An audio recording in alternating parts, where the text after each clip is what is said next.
Merhaba,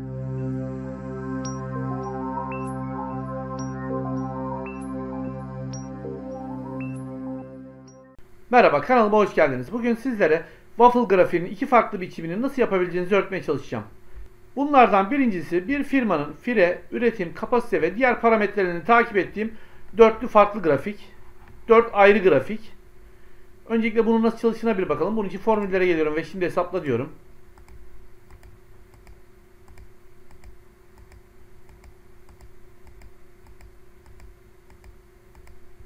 Diğeri ise şurada diğer sayfada 4 verinin tek bir grafikte toplandığı bu grafik.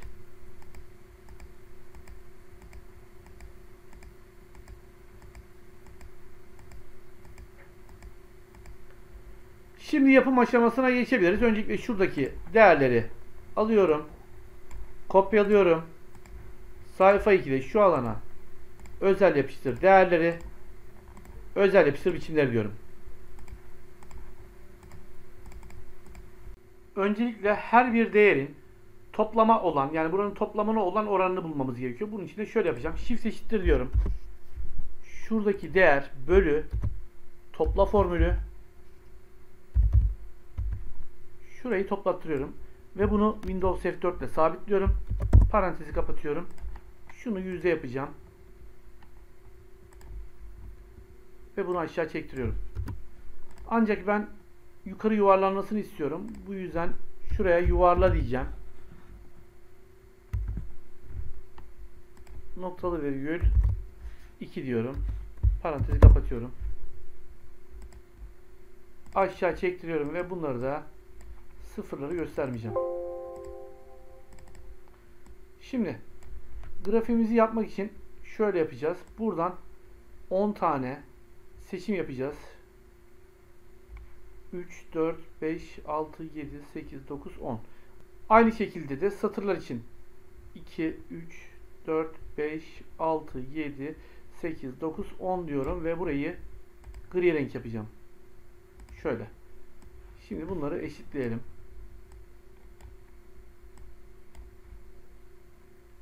Satırlarla sütunlar bir olsun. Bunu da şöyle yapacağız. Şunu satırın yüksekliğini 25 piksele kadar çekeceğim.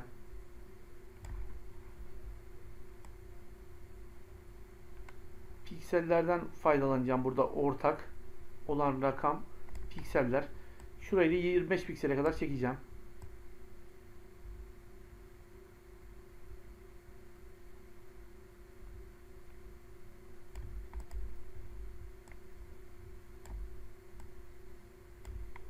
Evet.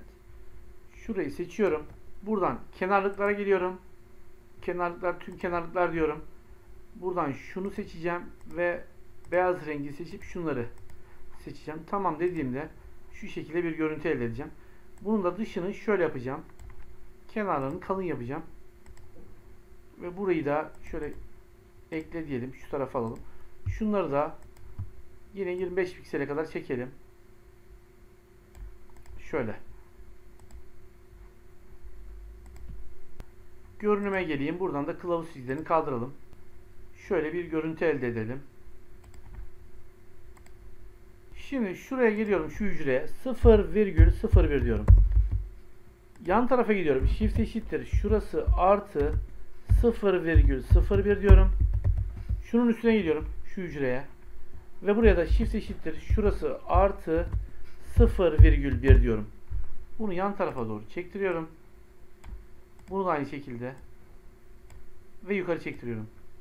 Tabi şu anda göremiyorsunuz ama şöyle biraz daha genişletelim şurasını. Biraz daha geniş olsun. Değerler şu şekilde aslında. Şunun pikselini 45 yapalım. Aynı şekilde şurayı da 45 yapalım ki eşit olsun.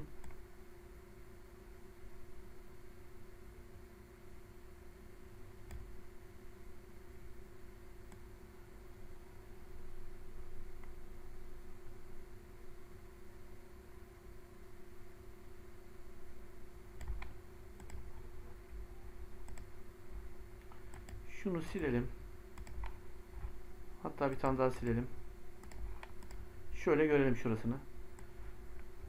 Bunun da rengini şuradan yine aynı şekilde gri yapacağım ki görmeyelim rakamları. Şimdi şurayı tekrardan seçiyorum. Koşullu biçimlendirme, kuralları yönet, yeni kural diyorum. Şunu seçiyorum. Buradan da hücre değerini küçük ya da eşittir. Hangi değer? Şurası. Biçimlendirmeye geliyorum. Dolgusunu bu sefer şu rengi vereceğim. Siz istediğiniz bir rengi verin. Yazı tipini de aynı şekilde görünmemesi için rengini yine aynı renk vereceğim. Tamam. Tamam diyorum. Uygula. Tamam. Şurayı 55 yapalım. Bu şekilde. Şimdi şuraya şu başlığı getirmek istiyorum. Bunun için shift eşittir. Şurası ve çift tırnak boşluk tire boşluk çift tırnak V diyorum. Ve şunu seçiyorum. Bunu şimdi kalın yapıp biraz büyüteceğim. Ortalayacağım şöyle. Şu şekilde ve rengini de aynı renk yapacağım. Biraz daha büyüteyim. Şuraya geliyorum. Shift eşittir. Şuradaki değeri alıyorum. Bunu da aynı şekilde şöyle seçiyorum. Tabii bunu yüzde yapacağız. Ve şunu biraz birleştirelim. Şu tarafla birleştirelim. Sıfırlayalım. Kenarlı da şunun gibi olsun.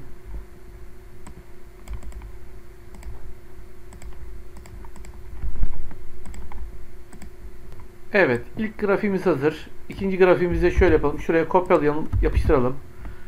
Bunun da biçimiyle aynı olsun. Her şeyiyle. Ve buradan şimdi şöyle seçimler yapacağız. Şurası aynen geçerli. Şunu alacağız. Şuradaki değeri ise şuraya alacağız. Ve bunların renginde yine istediğimiz bir renk yapacağız. Şurayı seçiyorum. Koşullu biçimlendirme, kuralları yönet. Şuradan kural düzenle diyorum bunu seçip. Ve bunu C3 yapıyorum. Biçimlendir. Dolgusunu şu, yazı tipi şu olacak.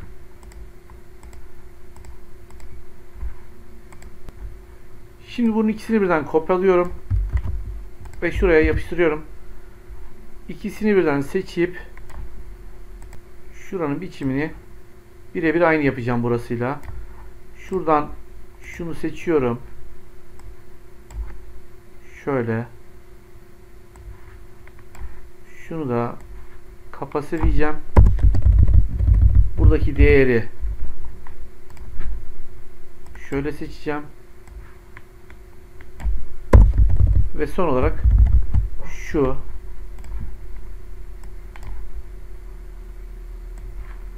şurası, bu da bu. Değer olarak ise şunu şuraya alacağım. Şimdi bunların renginde şuradan bunu koyu yeşil yapacağım. Şurayı seçiyorum. Koşullu biçimlendirme. Kuralları yönet. Kural düzenle. Şurayı C4 yapacağım. Buradan yazı tipini koyu yeşil. Dolgusunu koyu yeşil. Tamam diyorum. Uygula. Tamam. Aynı şekilde şunu da yazı tipini, rengini, bu da bu renk olsun. Şunları seçiyorum.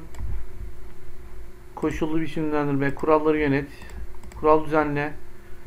Buradan da şunu 5 yapacağım. Biçimlendirme, dolgusu bu, yazı tipi şu. Tamam. Uygula. Tamam. Evet. İstediğim oldu. Şuradaki aradaki boşlukları biraz daraltalım ki görelim. Şöyle. Şuraya da şunları beyaz yapalım. Şurayı sileyim. Şunu da shift eşittir rastgele arada 1'den 100'e kadar diyorum.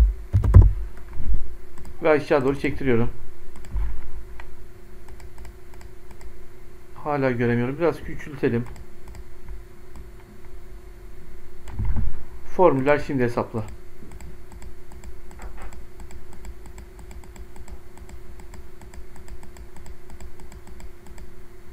Şimdi diğer grafiğimizi yapalım. Bunun için şuradaki değeri alacağım. Şunları kopyalıyorum. Hatta şuradaki formülleri de kopyalayalım. Sayfa 3'e şuraya özel yapıştır değerleri, özel yapıştır biçimleri. Sadece şuradaki formülü direkt şu şekilde kopyalayalım. Evet. Ve bunu aşağı doğru çektirip şurayı siyah yapalım. Şimdi bu grafiğimizi yaparken bir veri daha hesaplatacağız. O yüzden şunu ekle diyorum şuraya. Ve şuraya shift eşittir topla. Şurası diyorum. Parantezi kapatıyorum. Enter. Yalnız şu B3'ü B2 yapacağım. Şu B2'yi ilk olanı sabitleyeceğim. Şöyle. Toplaya toplaya gidecek yani. Kümülatif toplam alacak. Şuraya giriyorum. Bölü. Yine topla. Bu sefer şurasını tamamını sabitleyeceğim. Yani yüzde yapıyorum şurasını. Ve sıfırları kaldırıyorum.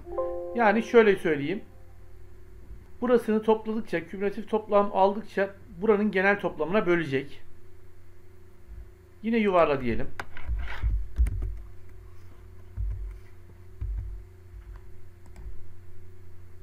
İki diyorum. Parantezi kapatıyorum.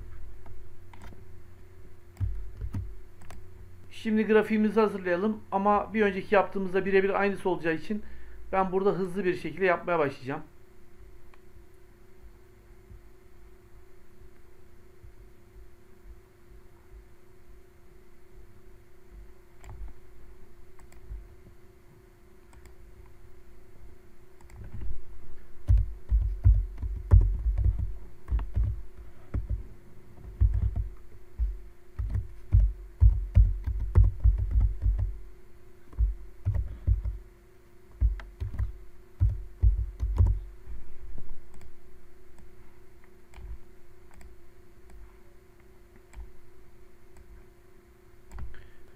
Bunu burada soldan sağa başlatmamın sebebi, yani değerlerin bu şekilde akmasının sebebi soldan başlaması grafiğimin. Yani buradan doldura doldura bir üstüne gidecek.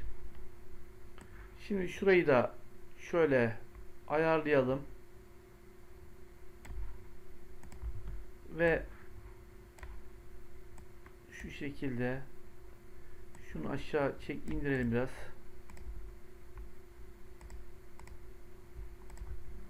Şunu da biraz sağa alalım. Ve buradan da grafiğimin piksellerini eşitlemeye çalışayım. 35 piksel yapalım.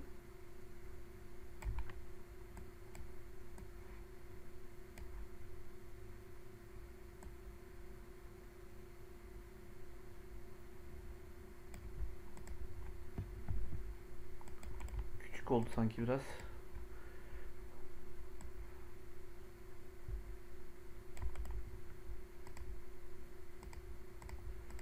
Tamam. Şunları da gri yapalım, yine yazıları görünmesin. Şu şekilde. Buradan kenarlıklarını ayarlayalım. Yine beyaz olsun. Tabi göremiyorum şu anda. Şunu seçip şuradan beyazı ve şunları seçeceğim. Kılavuz çizgilerini kaldıralım. Şurayı ayarlayalım şöyle.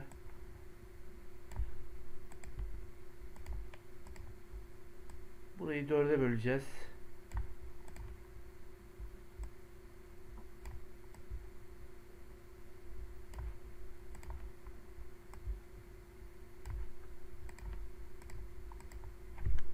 Shift eşittir diyorum. Şurası. Sırasıyla buradaki değerleri alacağız şuraya başlık olarak.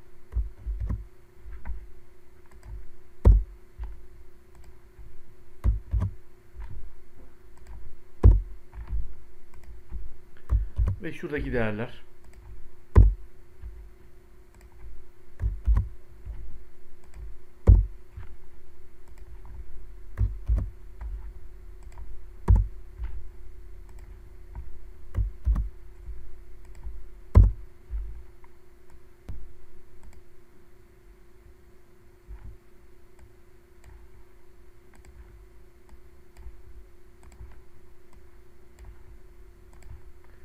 Renkleri de değişik renkler yapacağım ben bu sefer.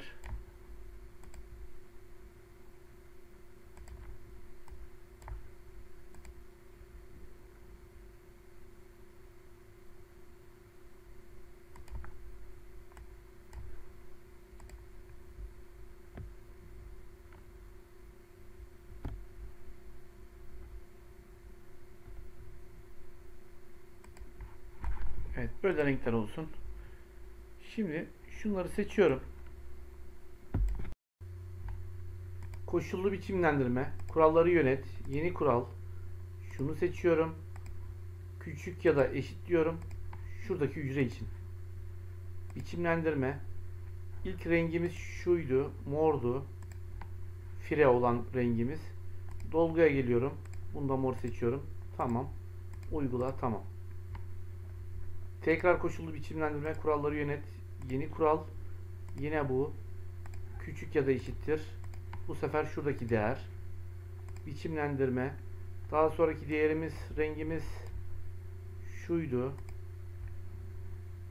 Tamam. Yazıyı unuttuk. Tamam. Uygula. Tamam.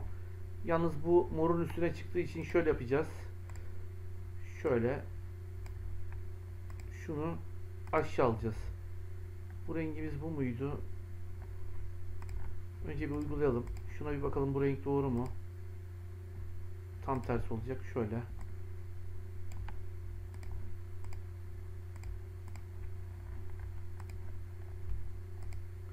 Şu rengi seçmeliyiz.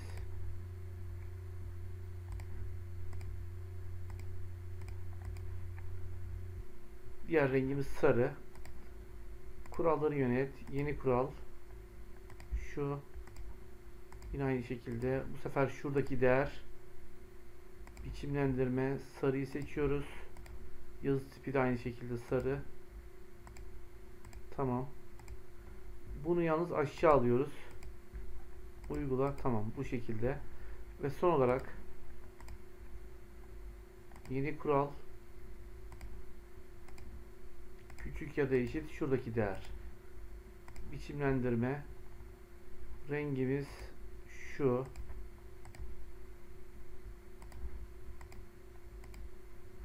Bunu da aşağı alıyoruz. Şurayı daraltalım. Şunları beyaz yapalım. Şuraya shift eşittir. Rastgele arada birden 100'e kadar aşağı doğru çektiriyorum. Formüller. Şimdi hesapla.